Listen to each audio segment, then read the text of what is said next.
Hey guys, it's Lachi and welcome back to my channel. So as you know, I've definitely been gone for a long time. It's been a while. I'm sure it's even been like a year, or I don't even know how long it's been, but it's been long.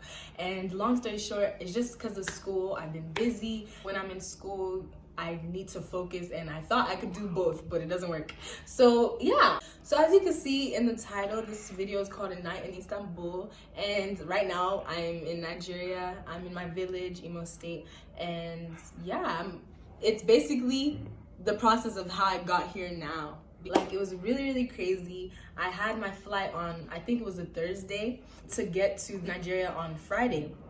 But it didn't turn out that way because basically during the summer I came to Nigeria like towards the end, and my passport was expiring, so I had to renew my passport.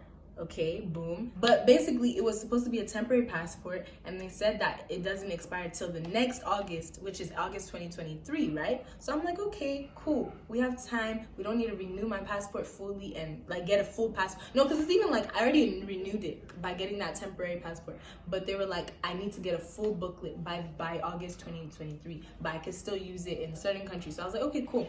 So went to the airport, right? They said, sorry, you're not allowed to use this through France because it's called a Sisquatian, some type of country that France is a part of, and that I'm not allowed to use temporary passports and like emergency passports for that. So I had to, like, they were like, oh yeah, you can't get on the flight, sorry. And we were early, bro, like early. So we're like, okay, we're trying to ask them like, okay, is there any other way? Can we use my Nigerian passport? They're like, you can use your Nigerian passport, but you have to have a visa. And I'm like, visa, like that's gonna be hard. So we now were like, okay, let's work with the visa, right? Because at least my Nigerian passport is good. So we called the French embassy. So before we called the French embassy, we went to the information box. They said that if we come back tomorrow, as in Friday, right, we will get the same exact flight without any penalty payment, nothing. So we're like, okay, cool, let's figure this out, right? So we called the French embassy, no one's answering. We're like, okay, what do we do now? We now like try to actually go there, and then the receptionist, she's like, oh, you can't go upstairs without an appointment.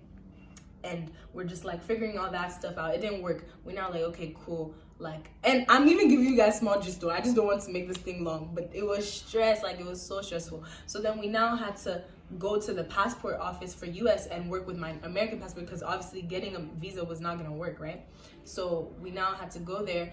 They said also the same thing, you have to have an appointment, and the closest appointment is Monday.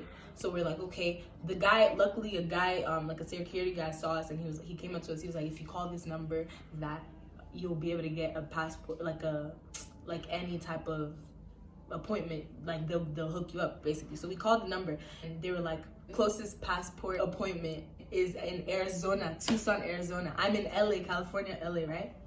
They said Tucson, Arizona, tomorrow morning at 10 a.m. So we had to, my mom was like, we gotta do it. We're gonna go to Tucson. So that night, we now went back to the house. Like, we had like 6 bags. One of them had like food and everything. So we had to unpack that, put it in the freezer, this is that. Then literally leave immediately, because our flight was at 7 p.m. and everything. Like, I think by the time we got to the house, it was like 5. We now just packed like a little overnight bag so that we can, like, you know, lounge in Tucson.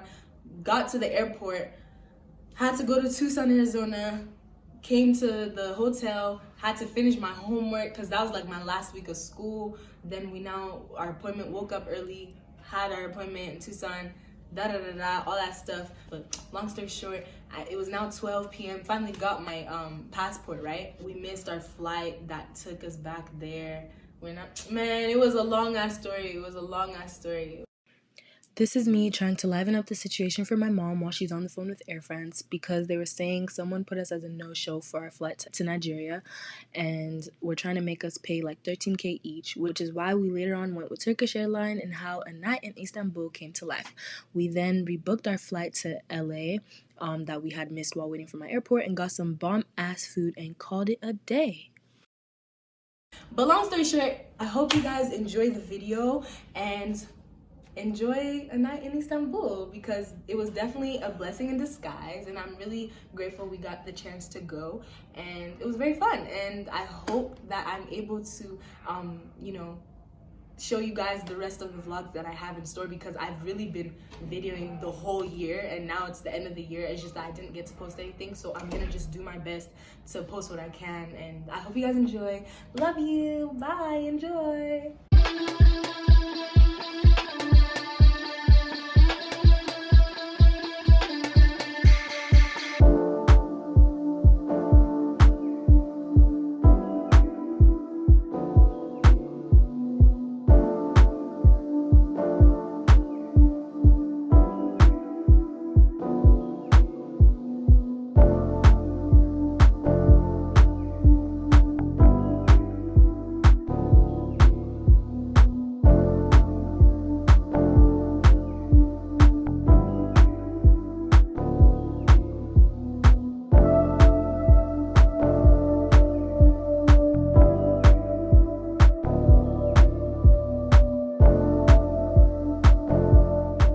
They also gave cute toiletry bags for the girls, you know, for the girls that get it.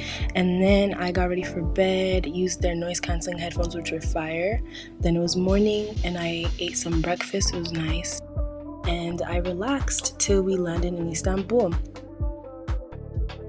After we landed, we were trying to exit the airport and had to find a taxi. My mom wasn't trying to use Uber. She was kind of scared or skeptical about it. But if you do try to go to Istanbul, just letting you know, they do use Uber. And then you won't guess who came on the radio.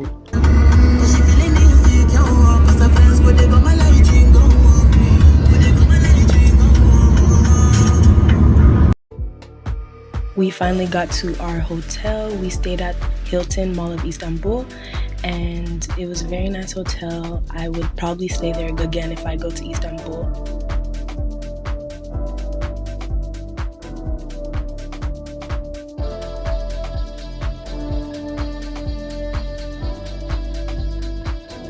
Because the mall was connected to the hotel, we walked over to the mall, and then I discovered this perfume store, which was basically their own version of Bath and Body Works, and I'm obsessed with the perfume I got.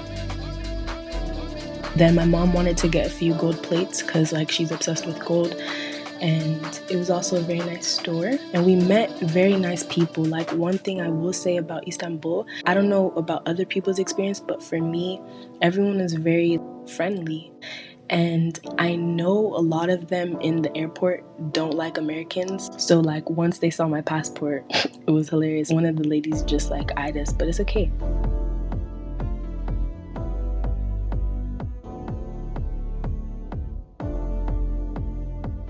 Then it was morning and we got ready for our flight, ate some nice breakfast, and went to the airport.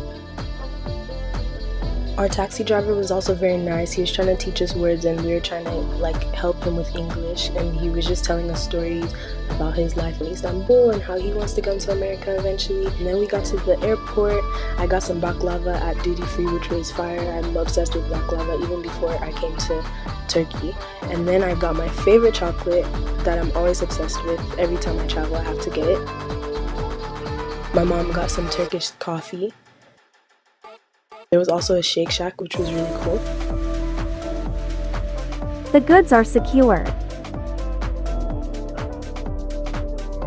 And then I went to Hermes, got something for my godmother for Christmas.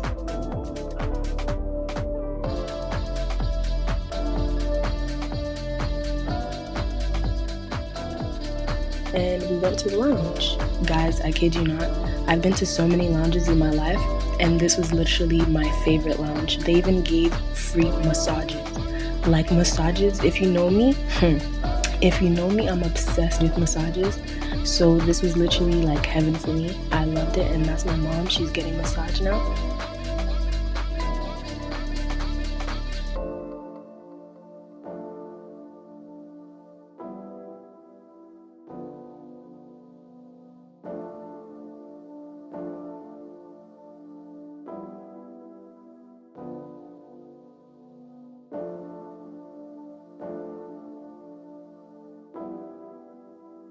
How'd you make it move? You can just take these two and it's another car and then race. Wow.